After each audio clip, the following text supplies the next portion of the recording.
Hello and welcome to Parenting After Dark. My name is Antoinette, and I am the creator of this podcast, Parenting After Dark. And I have been missing in action for a little while, taking care of some things personally. Life happens, and so we have to, deal with those things. We have to, get on board. Sometimes we have to reprioritize and just get back on the horse, kind of say. But I am just so grateful to be back. It's been a minute. Happy New Year, everyone. I hope your new year has started off great. I hope it is going great. We are now entering or have entered February, and I can't believe it. I can't believe we're already in February, and it seems like time is moving quickly.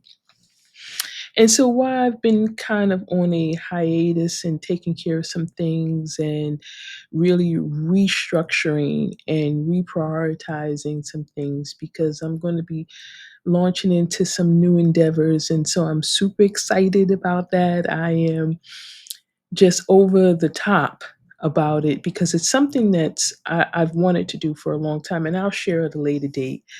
But I'm doing a lot of things, but one of the things that has really been on my heart is to really start having heart to heart talks with parents, especially parents of teens. And this is where I'm going to be focusing at.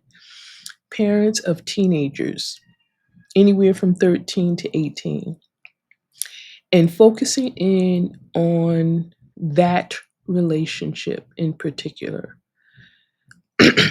Have you been a single mom? Challenging as it was at that time because she was younger. When the teen years rolled around, it was even a greater challenge.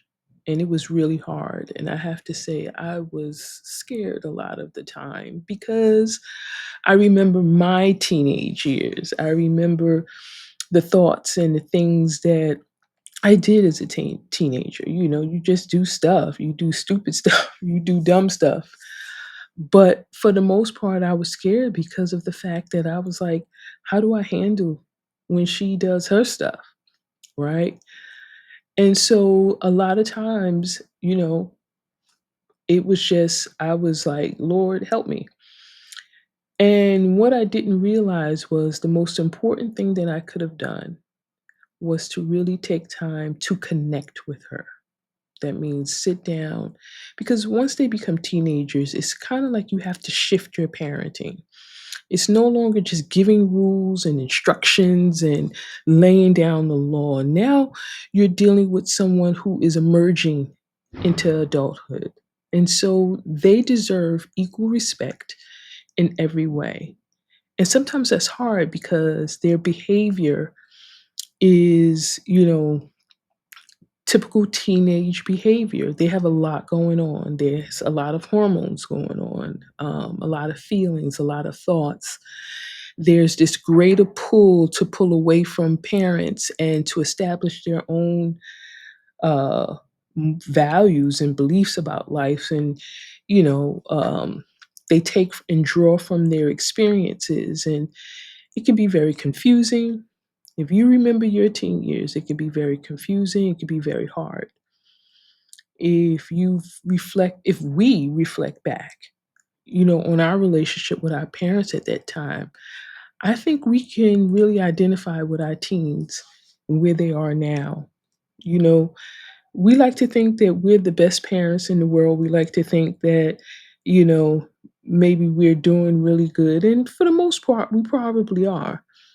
But if we were to ask our teenagers, right, if we were to really get their point of view on things, I think there might be some differences. And so I want to start a new series called Heart Talks because I want to help you to understand the importance of your relationship with your teenager at this point and the significance of it.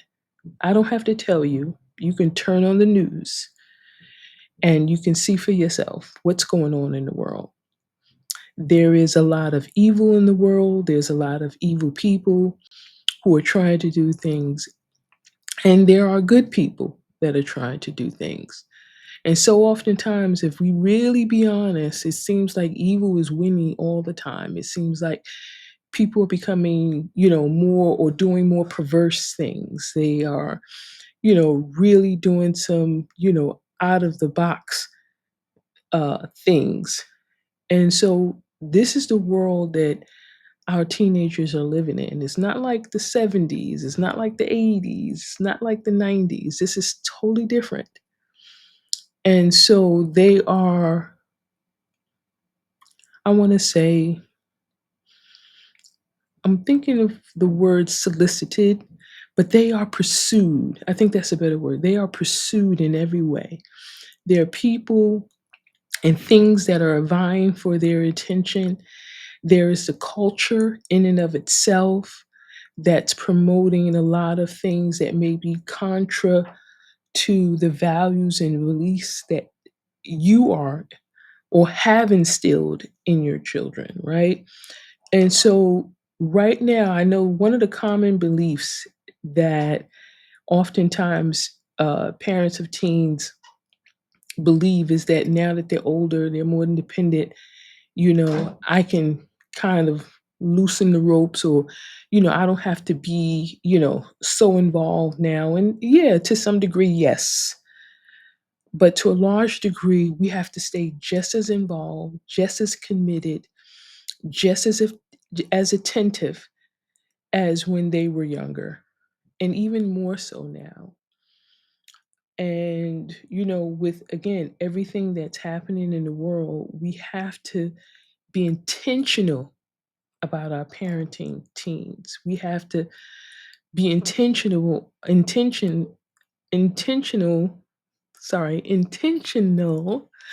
about, how we interact with them, how we engage with them, the time that we spend with them, what they're doing. Getting involved in their life doesn't mean give me your phone, tell me where you're going. It's not that. It is building a relationship through your connection with them. Really authentically sitting down and saying, "How was your day? What happened today?" And that might be a stark contrast to what your normal relationship is. So you don't want to come off as being fake. You don't want to come off as just, oh, mom is just trying to score, parent points. You want to come off authentically. So that may mean, arranging to go out to dinner and, talking about something, what's relevant for them today. You know what I'm saying? We know teens today, just like in any era, music has always been a major factor with teens. The latest and upcoming artists, and, the times and the culture. For the 60s, it was a lot of music was around war and love and peace. 70s, it was more soul and funk and rock, right? 80s, you had rap, you had hip hop, coming out.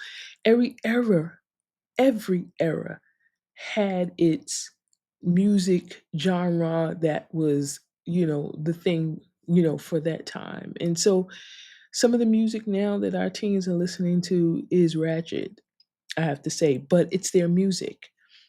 They are identifying with it in some way, either through their identity, either through a source of validation, a source of belonging, and you know that music speaking to some part of them about relationships. That's a big one. We'll really have to get into that, but I'm just saying, like, now more than ever, we have to stay connected to our teens in such a way that it is genuine and authentic. It is building that relationship. It is seeing things through their eyes and seeing their perspective and respecting them and respecting how they feel, respecting what they think, what they believe.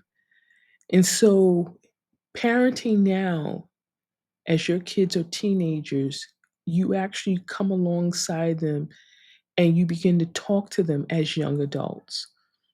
And whether it's talking to them about sex, talking to them about relationships, you want to be authentic and you want to really open up your heart because believe it or not, they want to hear from you and they want you to engage them in this way.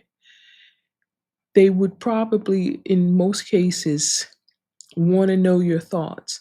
But most of all, I have to tell you what teens really want is that they want to know that you love them no matter what. That was one of the things that, when my daughter was a teen, I tried so hard to do it, but I realized that my struggle was not in showing her that I loved her.